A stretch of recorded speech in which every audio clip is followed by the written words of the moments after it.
할렐루야. 오늘도 하나님 앞에 나오신 여러분들을 환영하며 축복합니다. 저와 여러분들의 하나님께서 풍성하신 축복으로 함께 주실 줄로 믿습니다. 옆에 계신 분들과 함께 인사하겠습니다. 하나님이 뜨겁게 사랑하시는 당신을 축복합니다. 하나님이 뜨겁게 사랑하시는 장로님, 집사님, 성도님 축복합니다. 감사합니다. 가슴에 손을 얹고 우리 자신을 이렇게 축복하겠습니다. 나는 하나님이 두고 보시기에도 아까운 사람입니다. 하나님이 두고 보시기에도 아까운 사람입니다. 나는 잘 되는 사람입니다. 할렐루야. 다를까봐 두고 보기에도 아까울 만큼 그런 귀한 존재가 바로 여러분들이십니다. 하나님의 사랑이 여러분들의 삶 속에 채워지시기를 또 느껴지시기를 축원합니다. 다음 주일은 우리 교회에서 추수감사 주일로 지킵니다. 우리의 마음에 무엇을 또 어떻게 감사함으로 하나님 앞에 나올지 지난 1년 동안 우리와 함께 하신 하나님의 은혜를 마음속에 깊이 새겨보고 돌이켜보고 그래서 참된 감사를 고백하는 그런 추수감사 주일이 되기를 간절히 바랍니다. 1년 동안 지나오면서 순간 생각하면 코로나19로 어렵기만 했지 무엇이 감사할까? 감사를 쉽게 찾지 못할 수도 있습니다. 그러나 여러분 자세히 생각해보면 감사한 일이 얼마나 많은지 모릅니다. 여러분, 내가 하루 살아가는 것, 내가 살면서 하루를 살면서 무슨 일을 뜻깊게 할 수도 있고 아니면 그냥 하루를 지낼 수도 있고 아니면 어렵게 지날 수도 있지만 내가 하루를 살아가기 위해서 얼마나 많은 일들이 일어나는지 아세요? 우리 몸에 하루를 살아가기 위해서 우리의 심장은 하루에 10만 3,700번 가까이 뜁니다. 우리 심장은 10만 번이 넘도록 계속 쉬지도 않고 뛰는 거예요. 그렇게 우리를 살려주는 겁니다. 지난주에 바로 어제인데요. 우리 노회에 같이 임원으로 섬기는 목사님, 저랑 동갑인 목사님이 계셔요. 그 사모님이 심정지로 소천하셨어요. 나이 이제 목사님이 저랑 동갑이니까 그 사모님의 연세를 자세히 알 수는 없지만 많아야 56, 같으면 57, 이 정도밖에 더 됐겠어요. 그런데 심장이 안 뛰는 거예요, 갑자기. 심정지가 와서 기절을 하고 그래서 충대병원으로 구급차 타고 가서 심장 박동기로 다시 뛰게 하고 그렇게 했는데 결국은 회복이 안 돼요. 소천하셨습니다. 하루에 10만 번 이상, 10만 약 한 4,000번 이렇게 뛰는 이 심장이 멈추면 우리는 아무리 살고 싶어도 살 수가 없는 겁니다. 우리 몸속의 혈액은요, 하루에 1억 6,800만 마일을 뜁니다. 달려갑니다.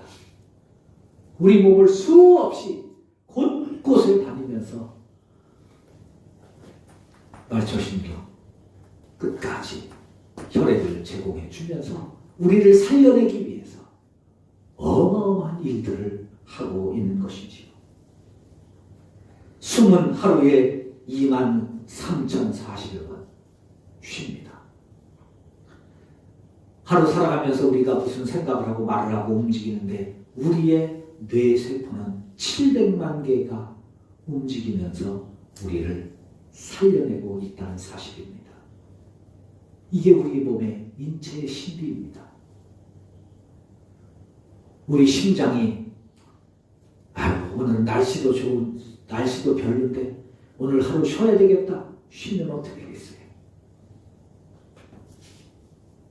아이고 우리 주인이 오늘 주일인데 교회 바쁘다고 교회 안 가는데 나도 바쁘니까 혈액이 나도 바쁜데 오늘 하루 좀 쉬자. 돌지 않고 쉬면 어떻게 되겠습니까? 여러분 우리의 몸은 이렇게 하나님께서 지으신 신묘막측한 신비 속에 살아가면서 우리의 삶 속에 감사를 찾지 못한다면 참으로 안타까운 것이지요. 우리 사람은 감사한 만큼 행복하고 원망과 불평하는 만큼 불행해진다고 합니다.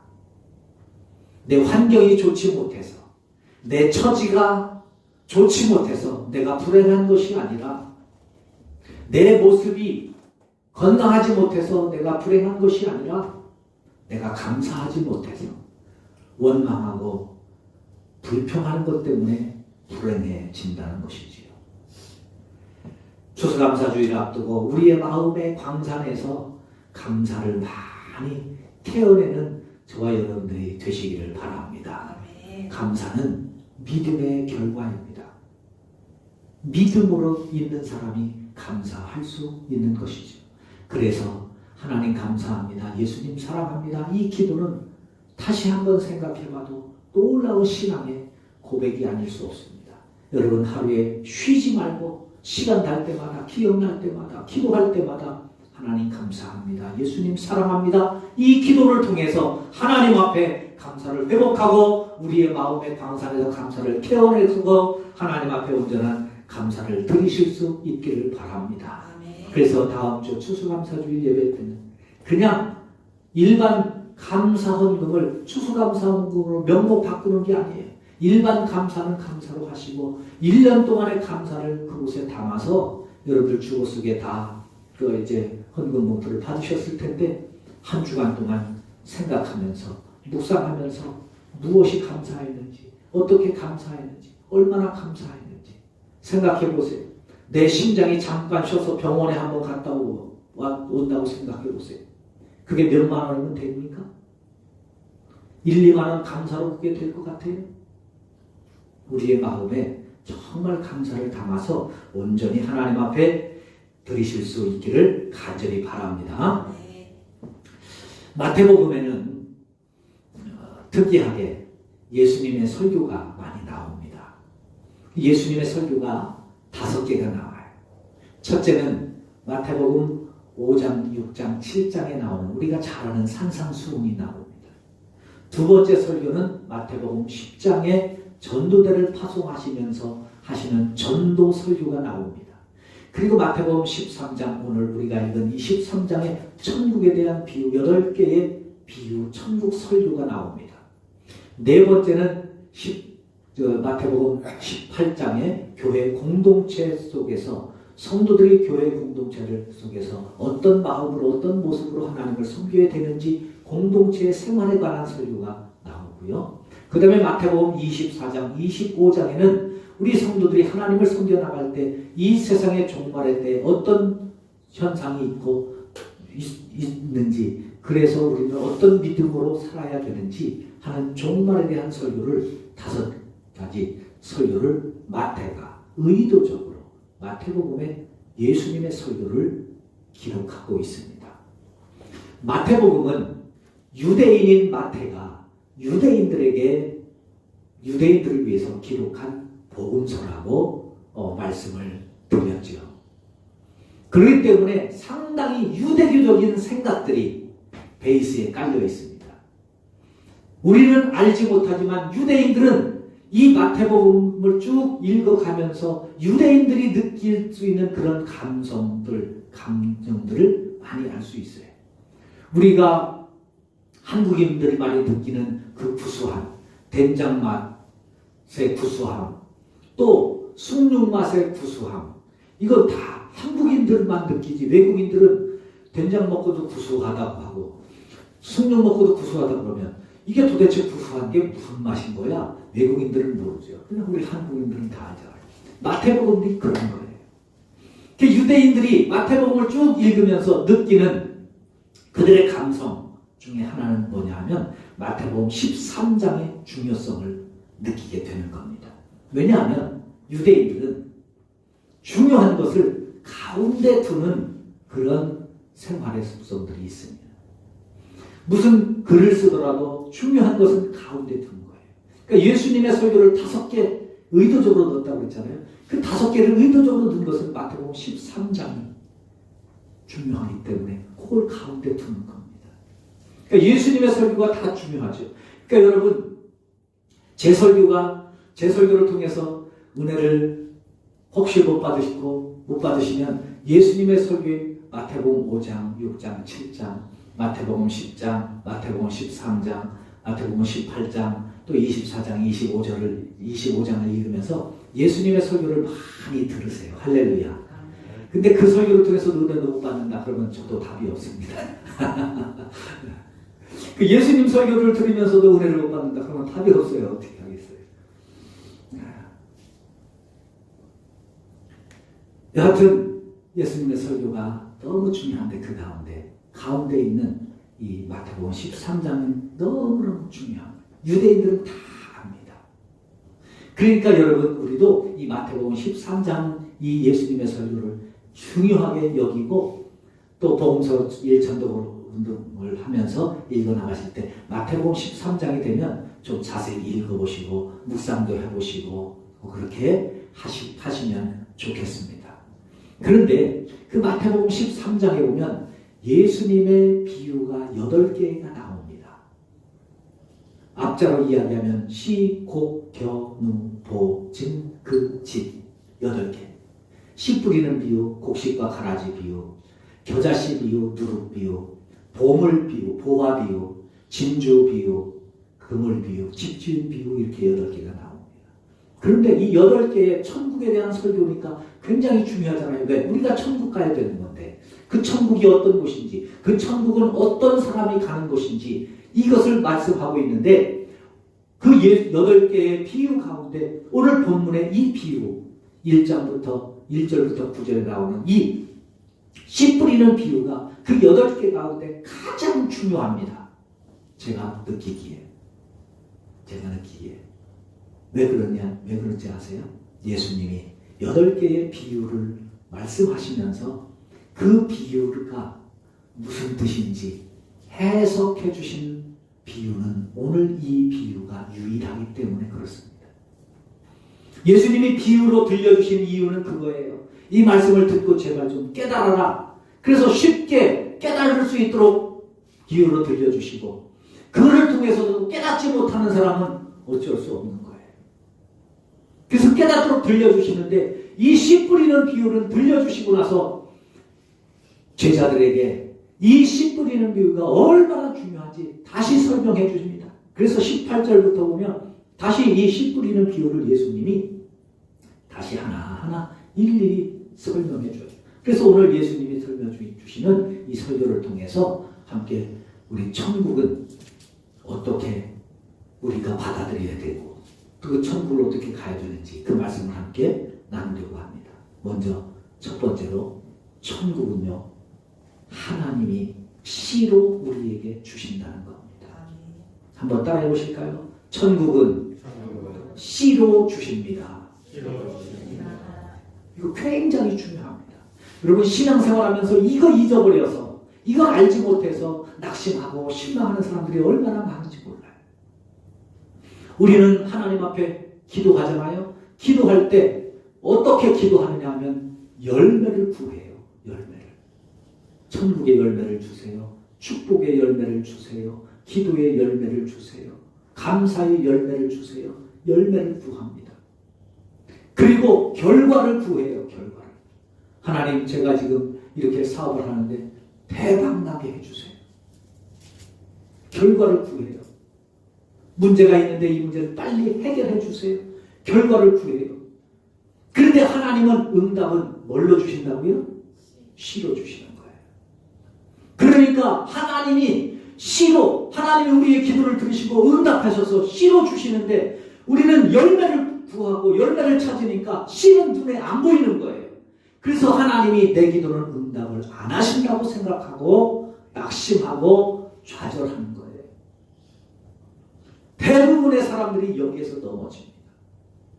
그런데요, 하나님은 단 한 번도 열매로 주신 적이 없습니다. 씨로 주시는 거예요. 그래서 그 씨를 심고 가꾸고 열매 맺기까지 힘쓰고 수고해야 되는 것은 내 몫입니다. 우리 몫입니다. 사업을 위해서 기도할 때 사업에 어떤 문제가 있어서 기도하면 그것을 해결할 수 있는 하나님이 씨를 우리에게 주시는 거예요. 그러면 그 씨를 우리가 찾아서 이것은 어떻게 풀어가야 되는지 하나님이 주시는 씨를 통해서 그것을 길을 찾고 그것을 하나하나 세워가는 것이 우리의 몫이야. 그 말입니다. 오늘 본문에도 보면 예수님이 말씀합니다. 씨를 뿌리는 자가 가서 뿌린다. 뿌리는 거예요. 이 뿌리는 건 모든 땅에 다 뿌립니다. 모든 사람에게 다 뿌려주십니다. 천국은요, 우리 모든 사람의 마음에 다 뿌려주시는 거예요. 모든 사람에게 다 주시는 거예요. 씨로 다 주십니다. 심지어 평생을 강도질만 하고 살았던, 그래서 십자가에 죽어가는 강도들에게도 예수님을 통해서 그들의 마음속에 천국의 씨를 뿌려주신 줄로 믿습니다. 다 뿌려주시는 거예요.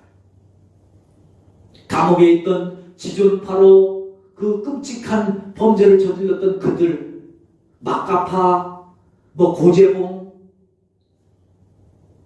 김두한, 이기풍, 김익도, 수많은 그 깡패들이라 할지라도 그들의 마음에 하나님은 다 씨를 뿌려주시는 거예요. 씨를 뿌려주시는 거예요. 문제는 그 씨를 내가 어떻게 받아들이냐가 중요해요. 그러니 여러분, 하나님이 내게 주신 씨앗들을 소중히 여기고 귀히 여기고 그 씨를 잘 가꿀 수 있는 믿음을 가지실 수 있기를 바랍니다. 사도 바울은 그래서 이것을 깨닫고 디모데전서 2장 4절에서 말씀하는 거예요. 하나님은 모든 사람이 구원을 받으며 진리를 아는 데 이르기를 원하시느니라. 아멘. 모든 사람, 단 한 사람도 낙오됨이 없이 구원받기를 원하십니다. 요한복음 3장 16절, 우리가 너무너무나 잘 아시는 말씀이잖아요.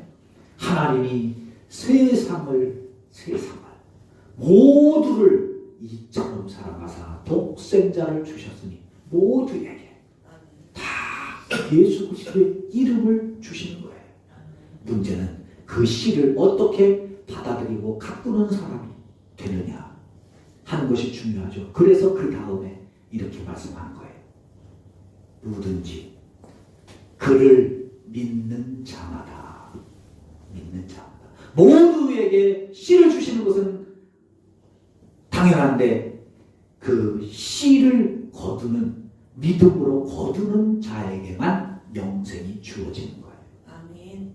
여러분, 하나님께서 오늘 이 시간에도 우리의 마음속에 천국의 씨앗을 심어주시고 뿌려주신다는 이 사실을 기억하면서 이 말씀의 씨를 잘 가꾸고 키워서 복된 열매를 맺어가도록 힘쓰는 저와 여러분들이 되실 수 있기를 바랍니다. 아멘. 두 번째로, 하나님이 주시는 씨를 내가 어떻게 받아들이냐가 중요합니다. 이 비유의 핵심이 여기에 있죠. 첫째는 길과 밭과 같은 사람이 있다는 겁니다. 길과 밭, 마음이 딱딱하게 굳어서 씨가 도저히 마음에 들어가지 않아요. 설교를 들으면서도 말씀이 마음에 새겨지지 않아요. 들어오지 않아요. 귀에 들어오지 않고 마음에 들리지 않아요. 길과 밭과 같은 이런 사람들은요, 비극이 뭐냐 하면 씨가 심기어지지 않으면 그냥 그 씨가 가만히 있으면 좋은데 가만히 있지 않고 마귀가 와서 뺏어간다는 거예요. 여러분, 충격적이지 않으세요? 나에게 주시는 말씀을 마귀가 뺏어간다는 거예요. 나에게 주시는 축복을 마귀가 뺏어간다는 거예요. 나에게 주시는 응답을 마귀가 뺏어갈 수도 있다는 거예요. 사랑하는 여러분, 하나님이 주시는 축복을, 하나님이 주시는 천국을, 하나님이 주시는 생명을 마귀에게 뺏기지 않을 수 있기를 바랍니다. 뺏기지 말기를 바랍니다. 내 것으로 삼으실 수 있기를 바랍니다. 나는 그냥 아무 생각 없이 나는 그냥 긴장감 없이, 나는 그냥 평소와 다르지 않게 그냥 와서 예배를 드리면 그 순간에 마귀가 내 축복을 뺏어갈 수 있다는 것입니다. 길과 같거든. 그러기 위해서는 어떻게 해야 됩니까? 이것을 지키기 위해서, 빼앗기지 않기 위해서는 어떻게 해야 됩니까? 호세아서, 예수님 오시기 전에 700년 전에 나왔던 호세아 선지자도 예수님과 똑같은 이 설교를 하면서 이렇게 호세아서 10장 12절에서 이렇게 선포합니다. 너희가 자기를 위하여 공의를 심고 인애를 거두라. 공의를 심고 인애를 거두어야 된다는 거예요. 그런데 마음이 딱딱해서 이게 공의가 심기어지지 않는다는 거예요. 그 심기어지지 않는 그 마음을 향해서 호세아 선지자는 이렇게 그 다음에 선포합니다. 너희의 묵은 땅을 기경해라. 굳어진 우리의 마음을 갈아엎어야 된다는 거예요. 뒤집어 엎어야 된다는 거예요. 변화를 주어야 된다는 겁니다. 여러분, 하나님 앞에 나와서 예배를 드릴 때 집에서 품었던 내 마음과 일하면서 가졌던 내 생각과 다르게 내 마음을 뒤집어 엎으셔야 됩니다. 갈아엎으셔야 됩니다. 그래야 예배가 은혜가 되는 거예요. 그래야 삶이 변하는 거예요. 집에 가지고 있었던 생각과 직장에서 가지고 있었던 마음, 그 마음을 가지고 그대로 와서 예배를 드리면 절대 마음에 씨앗이 심겨지지 않아요. 뒤집어 엎어야 되고 갈아엎어야 됩니다. 그러면 우리 마음을 갈아엎고 뒤집는다는 것은 어떻게 하는 것입니까? 예수님이, 아니 사도 바울이 빌립보서 2장에서 이렇게 가르쳐 줍니다. 너희 안에 이 마음을 품으라. 곧 그리스도 예수의 마음이니. 아멘. 할렐루야. 아멘. 예수님의 마음을 품는 것이 내 마음을 갈아엎는 것이다. 바꾸는 것이라는 겁니다. 왜냐? 예수님이 말씀하죠. 나는 마음이 온유하고 겸손하다. 예수님의 마음은 부드럽다는 거예요. 온유하다는 거예요. 씨를 뿌려서 열매 맺기에 잘 길들여져 있다는 거예요. 그 온유하다는 말은 길들여지다 그런 뜻이거든요. 그러니까 씨가 심겨져서 열매 맺기에 잘 조성된 마음이 온유한 마음인 거예요. 그렇게 우리의 마음을 바꾸실 수 있기를 바랍니다. 두 번째는 돌밭입니다. 말씀을 하나님께서 주시는데, 천국을 주시는데, 씨를 주시는데 돌밭과 같은 사람이 있다는 거예요. 이 사람은 예배 시간에는 은혜를 받아요. 설교를 들으면서는 은혜를 받아요. 아, 그렇지. 그 말씀이 맞지. 그렇지. 그 말씀을 가지고 살아야지. 그런데 문제는 흙이 깊지 않아서 뿌리가 없는 거예요. 신앙에 뿌리가 없는 거예요. 여러분, 식물은 뿌리가 중요합니다. 뿌리가 중요해요. 믿음도 뿌리가 깊어야 돼요. 뿌리가 없으면 예배 시간에만 은혜 받고 집에만 가면 모든 은혜가 사라집니다. 그래서 조금만 어려움이 오면, 조금만 환난이 오면, 조금만 박해만 오면 신앙을 포기한다는 거예요. 여러분 보시잖아요. 한국 교회 믿음의 뿌리가 얼마나 깊은지. 코로나19 이후에 얼마나 많은 사람들이 신앙을 잃습니까? 왜 잃습니까? 뿌리가 없어서. 뿌리가 없어서. 위기 때는 잠시 온라인으로 들을 수 있죠. 방역수칙 때문에. 그러나 회복되면 다시 나와야 되잖아요. 뿌리가 없으면 못 나오는 거예요. 이거는 여러분, 코로나19는 우리의 믿음의 뿌리를 점검하는 거예요. 점검하는 거예요. 주일날 예배를 드릴 때 여러 가지 환난이나 어려움이나 핍박이 있을 수 있죠. 그것은 믿음의 뿌리에 따라서 얼만큼 견딜 수 있느냐가 거기서 달라지는 거예요. 어려움 때 생활이 어려워지고 내 몸이 아파서 어려워지고 우리의 환경이 어려워지고 가정에 문제들이 있어서 어려워질 때, 그때에 내 믿음을 지킬 수 있다면 내 신앙의 뿌리는 깊은 거예요. 깊은 거예요. 그런데 어렵다고 신앙을 멈춘다면, 햇볕에 타버린다면 나는 그동안 신앙에 뿌리가 없었던 거예요. 신앙에 뿌리가 없었던 거예요. 그래서 쉽게 좌절합니다. 문제 앞에서, 환난 앞에서, 어려움 앞에서, 고난 앞에서 주저하는 건 뿌리 때문에. 그러므로 우리의 뿌리가 잘 내릴 수 있도록 힘쓰실 수 있기를 바랍니다. 밑에 돌이 있어서 가로막고 있다면 그 돌을 부지런히 걸러내야 됩니다. 죄의 돌, 내 자존심의 돌, 내 고정관념의 돌, 내 마음의 돌, 내 마음의 틀의 모든 돌을 다 주워내야지. 그래야 믿음의 뿌리가 내립니다. 어떤 분들은 말씀을 들으면서도 내 생각에는 꼭 그렇게까지 해야 돼. 그건 아니지. 여러분, 그게 마음의 돌이에요. 뿌리가 못 내리는 거예요. 그 뿌리가 못 내리도록 자꾸 내 생각에는, 이건 내 경험상, 또 이거는 상식에 맞지 않아. 그러면서 신앙의 뿌리를 자꾸 잘라요. 그러니까 믿음이 못 자라요. 돌밭이라는 거예요. 세 번째, 가시덤불이. 여기는 가시덤불이 뿌리는 잘 내립니다. 왜? 땅은 좋으니까. 뿌리는 잘 내려요. 그래서 잘 자라요. 싹도 나오고 잘 자라요. 부지런히 자라요. 근데 꽃을 피우고 열매를 맺을 때쯤 되면 가시덤불이 이 이삭을 가로막고 있는 거예요. 햇볕을 못 받아요. 그래서 뿌리는 살아있으니까 죽지는 않아요. 신앙생활을 포기하지는 않아요. 교회를 떠나지는 않아요. 예수님 안에 있어요. 그런데 생명이 시들시들 힘이 없어요. 그냥 나 혼자 예수 믿는 것으로도 견뎌가는 거예요. 뿌리는 있으니, 살아있으니. 저 자신을 돌아보면 모태신앙인 저의 모습이 이런 것 여기에 속하기 쉽다, 그렇게 느껴지는 거예요. 신앙의 뿌리는 있으니 교회를 떠나지는 않아요.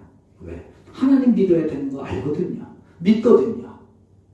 그런데 이런 걱정, 저런 걱정 때문에 나는 그냥 내가 있는 위치에서 내가 할 수 있는 만큼 그냥 하면서 나는 잘 믿고 있다고 생각하는 거예요. 그런데 열매는 없어요.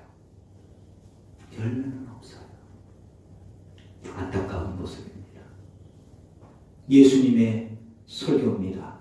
세상의 염려, 근심, 유혹 때문에 더 이상 못 자란다는 거예요.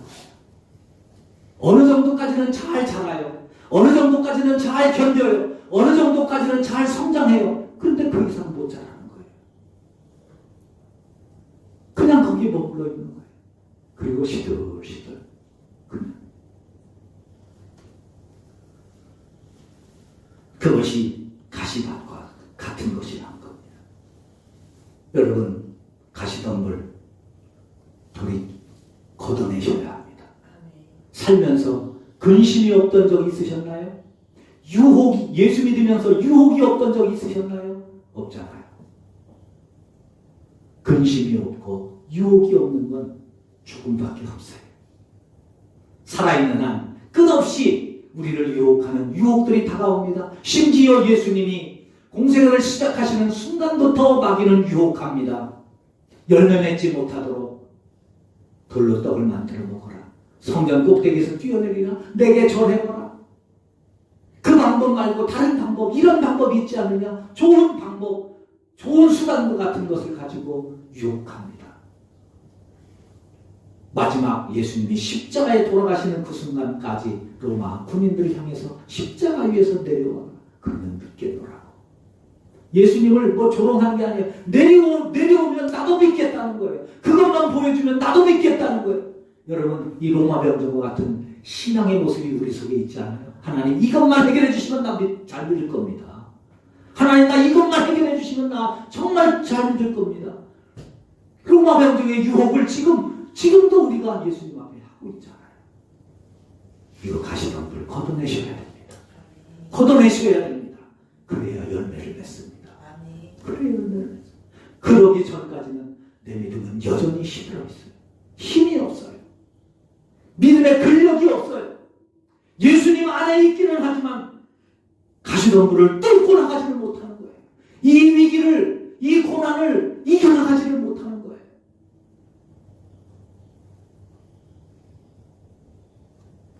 삶의 문제, 자녀의 문제, 직장과 생업의 문제로 염려하는, 신앙의 문제로 염려하는 이 일들을 믿음으로 극복하며 뛰어나갈 수 있기를 바랍니다. 따라해보세요. 믿음의 힘을 키웁시다. 믿음의 힘을 키웁시다. 뚫고 가는 힘을 키웁시다. 할렐루야. 뚫고 가는 힘. 믿음의 근육. 근심과 걱정이 다가올 때 아니야, 나는 근심과 걱정하는 사람이 아니라 기도하는 사람이야. 그러면서 그것을 기도의 근육, 바꾸는 근육이 있어야 돼요. 면역력 이야기 요즘 많이 하잖아요. 믿음의 면역. 근심과 염려가 다가올 때, 유혹이 다가올 때 나는 그 근심하는 사람이 아니라 기도하는 사람이고, 나는 하나님께 맡기는 사람이고, 나는 믿음으로 이기는 사람이라고 우리의 마음을 바꾸어서 그 가시덤불을 제거하는 삶이 되시기를 주님의 이름으로 축원합니다. 그럴 때 마지막 좋은 땅이 되는 거예요. 좋은 땅만 되면 100배, 60배, 30배의 열매를 맺습니다. 마가복음에 의하면 30배, 60배, 100배. 마태복음에는 100배, 60배, 30배. 여하튼 열매를 풍성하게 맺습니다. 사랑하는 성도 여러분, 오늘 이 말씀을 들으면서 여러분들 마음밭은 어떤 상태에 있으십니까? 좋은 땅이십니까? 잘하셨습니다. 계속해서 좋은 땅이 되도록 잘 가꾸셔야 합니다. 좋은 땅도 한 해만 묶으면 나쁜 땅 길가같이 될 수 있습니다. 가시덤불이 되기도 합니다. 돌밭이 되기도 합니다. 좋은 밭을 잘 가꾸어 가시기를 바랍니다. 가시덤불과 같아서 힘이 없이 그냥 예수님 안에 있는 것으로 만족한 상태에 있으셨습니까? 가시덤불을 오늘 계기를 통해서 걷어내는 축복이 있기를 바랍니다. 돌밭과 같은 상태에 있습니까? 예수님의 마음으로 돌을 걷어내고 우리의 믿음이 뿌리를 잘 내릴 수 있도록 믿음을 지켜나가실 수 있기를 바랍니다. 길과 밭과 같았다면 빨리 우리의 마음을 기용해서 예수 그리스도의 온유한 마음으로 바꾸어서 우리 모두의 신앙이, 삶이 좋은 땅이 되어서 30배, 60배, 100배의 열매를 맺혀가는 우리 모든 성도들이 되시기를 주님의 이름으로 축원합니다. 하나님 감사합니다. 하나님